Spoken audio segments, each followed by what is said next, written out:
Good morning students. कल हमने इतिहास के जानने के लिए स्रोतों का अध्ययन प्रारंभ किया था। पिछले क्लास में हमने पुरातात्विक स्रोत के बारे में पढ़ा था। आज हम लोग प्राचीन इतिहास के साहित्यिक स्रोतों का अध्ययन करेंगे। यह अध्ययन दो सेगमेंट्स में यानी दो खंडों में होगा।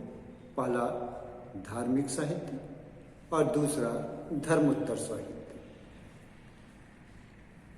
धार्मिक साहित्य तीन प्रकार के पाए गए हैं। एक वैदिक धर्म से जुड़े हुए साहित्य, दूसरा बौद्ध धर्म से जुड़े हुए और तीसरा जैन धर्म से जुड़े हुए।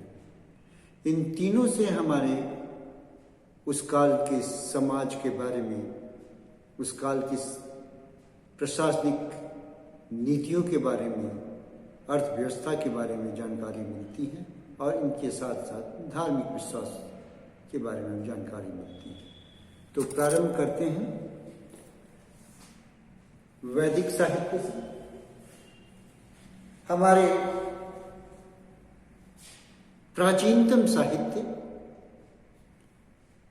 वेद के रूप में माने गए हैं। ऋग्वेद काल में ऋग्वेद की ही रचना की गई थी। ऋग्वेद प्राचीनतम साहित्य है।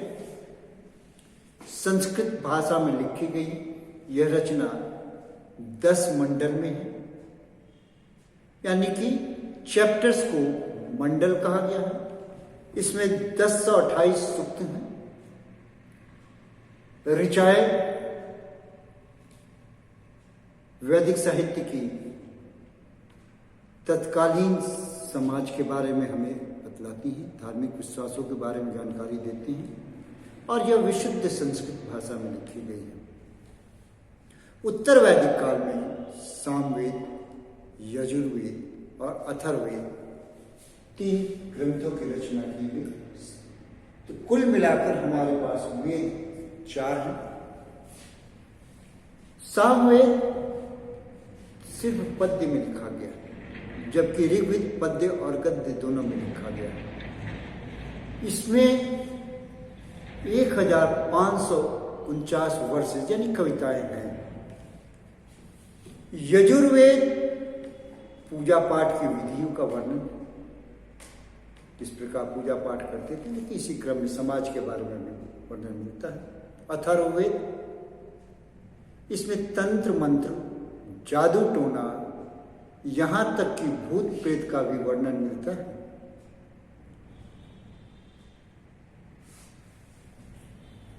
ऋग्वेद, सामवेद, यजुर्वेद तीनों को एक कैटेगरी में कैटेगराइज किया गया है, इसको त्रयी कहते हैं। अथर्ववेद तक तो हम ऋग से लेकर के साम और 3 को एक कैटेगरी में त्रयी में रखे पवित्र माने गए। लेकिन ऋग्वेद, सामवेद, यजुर्वेद 3 को, अथर्ववेद चूंकि तंत्र मंत्र, जादू टोना का वर्णन करता है, भूत प्रेत का भी वर्णन करता है, इसलिए अपवित्र माना गया। यही वजह है कि त्रयी में इसको शामिल नहीं किया गया। त्रयी में ऋग्वेद, सामवेद, यजुर्वेद को ही शामिल किया गया। वेदों को अच्छी तरह समझकर अध्ययन किया जा सके, इसके लिए वेदांग, वेद जोड़ अंग, वेदांग की रचना की गई। ये वेदांग 6 हैं: शिक्षा, कल्प, निरुक्ति, छंद, ज्योतिष और व्याकरण। शिक्षा उच्चारण से संबंध है, ज्ञान से संबंध है। कल्प अनुष्ठानों से, रिचुअल से संबंध है। व्याकरण कहने की आवश्यकता नहीं है, लिखने के लिए जो सिद्धांत बनाए हैं उन्हें व्याकरण के अंतर्गत रखा गया है। छंद शास्त्र में छंदों का उल्लेखन जिसे मैट्रिक्स कहते हैं। ज्योतिष एस्ट्रोनॉमी से कंसर्न है, खगोल विद्या से जुड़ी हुई है। ज्योतिष शास्त्र के अंतर्गत ही हम हॉरोस्कोप वगैरह भी पढ़ते हैं। निरुक्त वैदिक साहित्य का जो प्रयोग किया गया है, शब्दों का, वैदिक साहित्य में प्रयोग किए शब्दों की व्युत्पत्ति का अध्ययन हम निरुक्त के अंतर्गत करते हैं। कल्प पर एक बार हम फिर से आते हैं। कल्प के अंतर्गत धर्म सूत्र, गृह सूत्र, स्रोत सूत्र और सल सूत्र, ये 4 चीजों का हमें वर्णन मिलता है। धर्म सूत्र के अंतर्गत सामाजिक नियम बनाए गए हैं, उनका उल्लेख किया गया है। गृह सूत्र के अंतर्गत परिवार से संबंधित क्या क्या नियम होते हैं, इनका वर्णन है। स्रोत सूत्र में मानव जाति के या मनुष्य के कल्याण के लिए क्या क्या कार्य होना चाहिए, इसका वर्णन है। और सल सूत्र में वैदिक यज्ञों के यज्ञ वेदियों का निर्माण कैसे किया जाए, इसका अनुष्ठान किस तरह किया जाए, इनका हमें वर्णन मिलता है। अब हम आते हैं ब्राह्मण ग्रंथों को। ब्राह्मण सिर्फ जाति ही नहीं थी, ब्राह्मण पुस्तकों का नाम है, ब्राह्मण साहित्य है। ब्राह्मण साहित्य में हमें समाज के बारे में, उनके व्यवहार के बारे में, उनकी नीतियों के बारे में जानकारी मिलती है। हर वेद से संबंधित एक ब्राह्मण रहे, जैसे अत्रेय ब्राह्मण, कौशिकी ब्राह्मण, पंचविंश ब्राह्मण, शतपथ ब्राह्मण, ये उत्तर वैदिक काल में लिखे गए। जैसे शतपथ ब्राह्मण में लिखता है कि उत्तर वैदिक काल में जो वैदिक लोग थे, सप्त सिंधु प्रदेश से आगे बढ़कर के सदानीरा यानी कि गंडक नदी के किनारे तक पहुंच गए हैं। और वहां पर हम कालांतर में देखते हैं कि इसी जगह पर राजा विदेह अपने पुरोहित माथों के साथ जा पहुंचे थे। कालांतर में यही विदेह राज्य मिथिला राज्य कहलाया और वैदेही इसी मिथिला नरेश जनक के पुत्री थी। यानी कि एक्सपेंशन ऑफ एरिया का जिक्र हमें शतपथ ब्राह्मण में मिलता है, जो पूरब की ओर बढ़ते गए। इसी तरह सभी ब्राह्मणों में हमें वर्णन मिलता है, कुछ न कुछ अपने हिसाब से। उपनिषद का शाब्दिक अर्थ होता है समीप बैठना, समीप बैठ करके ज्ञान हासिल करना, विद्वानों के अंदर ऋषि महर्षियों के पास बैठ करके, बुजुर्गों के पास बैठ करके ज्ञान को हासिल करना, ये उपनिषद के अंतर्गत आता है। इन उपनिषदों में हमें बहुत कुछ देखने को मिलता है, पढ़ने को मिलता है। मुंडक उपनिषद कहता है सत्य की ही जीत होती है। सत्यम जोड़ जयते, यानी कि सत्यमेव जयते। हमारे संविधान में सत्यमेव जयते इसी मुंडक उपनिषद से अपनाया गया है। इसी प्रकार आश्रम व्यवस्था का उल्लेख, जो 4 आश्रम हैं, विद्याश्रम, गृहस्थाश्रम, वानप्रस्थाश्रम और संन्यासाश्रम, ये हमने जाबला उपनिषद से अपनाया है। इसी में आश्रम व्यवस्था का उपदेश है। कठ उपनिषद में मृत्यु का वर्णन है, नचिकेता की कहानी है, जो मृत्यु से अपने पिता को छुड़ा करके ले आता है। इसी प्रकार हम पाते हैं कि उपनिषद वास्तव में कर्म कांड के विरुद्ध थी। इनका मानना था कि ईश्वर एक है, यानी कि ब्रह्म सत्य जगत मिथ्या, यानी ब्रह्म सत्य है जगत झूठा है। तत्व तुम असी, वह तुम ही हो, जो शंकराचार्य ने कहा। यानी एको ब्रह्म दूजा नास्ति, एक ही ईश्वर है, एक ही ब्रह्म है, इसकी कल्पना हमें उपनिषदों से मिलती है। अब हम आते हैं महाकाव्यों को।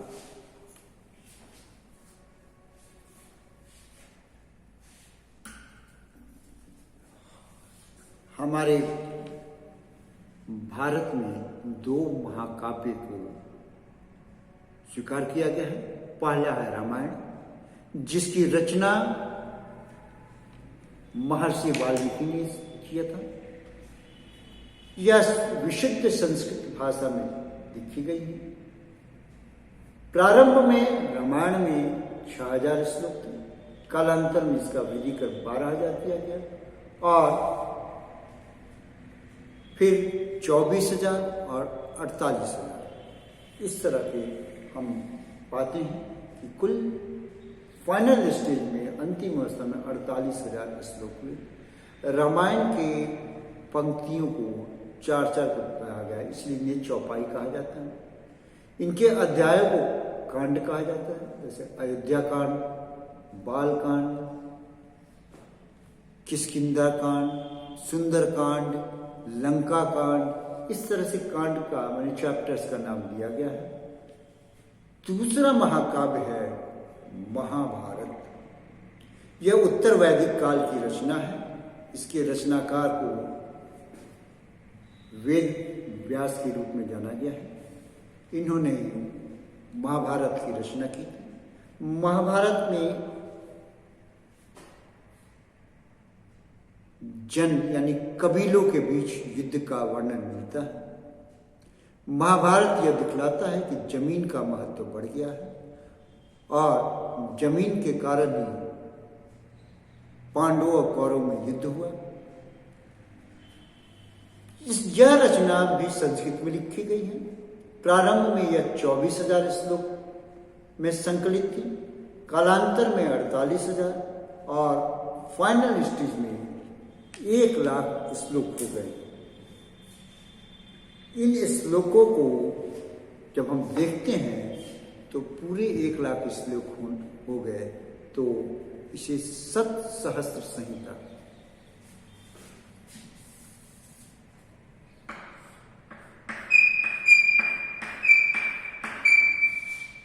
एक 100 हो गया, सहस्त्र हो गया, टोटल देखते हैं तो 1,00,000।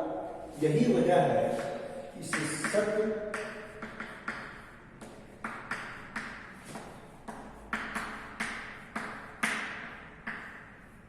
सप्तसहस्त्र संहिता का नाम दिया गया है कि 1,00,000 श्लोक। ये सही अर्थों में विशालतम शब्दों का संकलन है और महाकाव्य के रूप में जाना गया है। इसमें चैप्टर्स को हम पर्व के नाम से जानते हैं। सबसे बड़ा पर्व है शांति पर्व है। महाभारत में ही गीता का उपदेश मिलता है, जो कर्म के सिद्धांत को प्रतिपादित करता है। कर्मण्यवाधिकारस्ते मा फलेषु कदाचन, यानी कि कर्म करना तुम्हारा फर्ज है, फल देना ईश्वर अपने हिसाब से देता है, तो तुम्हारे कर्मों पर आधारित होता है। पुराणों की रचना की गई। पुराण हमारे समाज के बारे में, हमारे विभिन्न वंशों के बारे में जिन्होंने भारत में विभिन्न क्षेत्रों में राज किया, उसके बारे में बतलाते हैं। वैसे तो कई पुराण हैं, लेकिन 18 पुराणों को स्टैंडर्ड माना गया है और कहा जाता है कि पुराणों की रचनाएं वेद व्यास ने ही किया था। अष्टादश पुराणेषु व्यासस्य वचनम द्वयम परोपकार पुण्याय पापाय परपीड़नम, यानी कि 18 पुराण में वेद व्यास में एक ही चीज लिखता है, दूसरों की भलाई करना ही पुण्य है और दूसरे को पीड़ा देना ही कष्ट है। लेकिन हम उस पर नहीं जाएंगे, हम आएंगे पुराण में क्या क्या मिलता है। ये कई राजवंशों की कहानियाँ जानने को मिलती हैं, उनके कार्यों के बारे में, जैसे गरुड़ पुराण। इसमें पुरु, इक्ष्वाकु जैसे राजाओं का वर्णन मिलता है। वृहदत्त जो मगध का राजा है, इसके बारे में हमें गरुड़ पुराण से ही जानकारी मिलती है। मत्स्य पुराण से आंध्र सातवाहन वंशों यानी कि आंध्र प्रदेश में स्थित सातवाहनों की जानकारी मिलती है। इसी प्रकार वायु पुराण से हमें गुप्त काल के राजाओं के बारे में, उनके कार्यक्रम कलापों के बारे में जानकारी। यूँ तो 18 पुराण हैं, लेकिन प्रमुख रूप से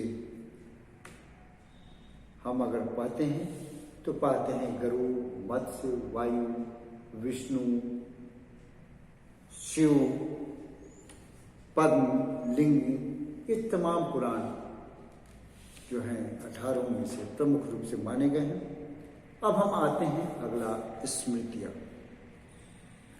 प्राचीन भारत की अर्थनीति, कानून व्यवस्था, न्याय नीति, इन चीज़ों के बारे में हमें स्मृतियों से मिलती हैं। इन जो प्रमुख स्मृतियाँ हैं वो मनुस्मृति है, याज्ञवल्क्य स्मृति है, नारद स्मृति है, बृहस्पति स्मृति है, पराशर स्मृति है, इत्यादि इत्यादि, जो हम लोग को बहुत डिटेल में नहीं जाना है, जो कंसर्न है उसी से पूछना है। अब हम आते हैं बौद्ध साहित्य। बुद्ध के मरने के पश्चात आनंद के द्वारा उनके शिष्य राजगीर में एक प्रथम महाबौद्ध समिति का आयोजन किया गया था। उसके पश्चात पिटकों की रचना की गई थी, जिसमें 3 पिटक प्रमुख रूप से बुद्ध के जीवन, बुद्ध की शिक्षाओं, आचार संहिताओं और बहुत से कानूनों के बारे में समाज में जानकारी देते हैं। तो सूत पिटक जो है बुद्ध और भगवान बुद्ध के विचार और वचनों का संग्रह। इसी प्रकार विनय पिटक बौद्ध धर्म से जुड़े हुए लोगों, विशेष रूप से बौद्ध भिक्षुओं के आचार विचार यानी आचार से जुड़े हुए नियमों का प्रतिपादन किया गया है, यानी एक आचार संहिता है। अभिधम्म पिटक में बौद्ध धर्म के सैद्धांतिक मतों का संग्रह है। सम्राट अशोक के द्वारा अपने पुत्र महेंद्र और पुत्री संघमित्रा को बौद्ध धर्म के प्रचार और प्रसार के लिए जब श्रीलंका भेजा गया तो वहाँ बौद्ध धर्म पुष्पित पल्लवित हुआ।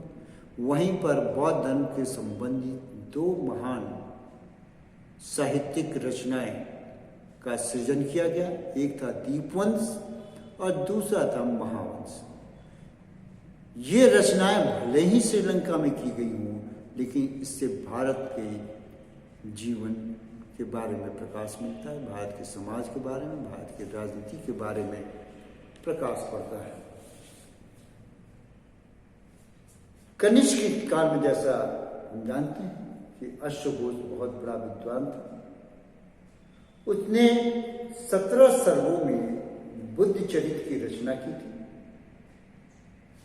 यानी कि 17 खंडों में उसने जो रचना की थी और यह 100 ईस्वी के आसपास लिखी गई थी। इससे बौद्ध धर्म पर काफी प्रकाश पड़ता है। इसी तरह जैन साहित्य के बारे में देखते हैं। जैन साहित्य में 12 अंग हैं। ये 12 अंग एरंग, सुत, भगवती, ये चीजों को स्पष्ट करती हैं। तो ये एक सुत, भगवती सुत, एरंग, ये तमाम चीजें बौद्ध धर्म से जुड़ी हुई रचनाएं हैं। इसी के साथ साथ हम उपंग यानी अंगों के उपभाग, सब अंग उपंग कहते हैं, जैसे आवियम, कपियाओ और कप वैश्याओ ये उपंग है। भगवती स्तुति में महावीर स्वामी के जीवन का अध्ययन किया जाता है, जीवन के बारे में इसमें लिखा गया है, उनके उपदेशों को स्पष्ट किया गया है। अचरांग स्तुति में जैन भिक्षुओं के आचार विचार और नियमों का उल्लेख किया गया है। भद्रबाहु चरित्र में मौर्य सम्राट चंद्रगुप्त मौर्य के बारे में वर्णन मिलता है, उसके जीवन पर प्रकाश पड़ता है और अंत में उसने जो जैन धर्म स्वीकार करके दक्षिण में श्रवण बेलगोला के पास चला गया था भद्रबाहु के संदर्भ में, इसकी भी हमें जानकारी मिलती है।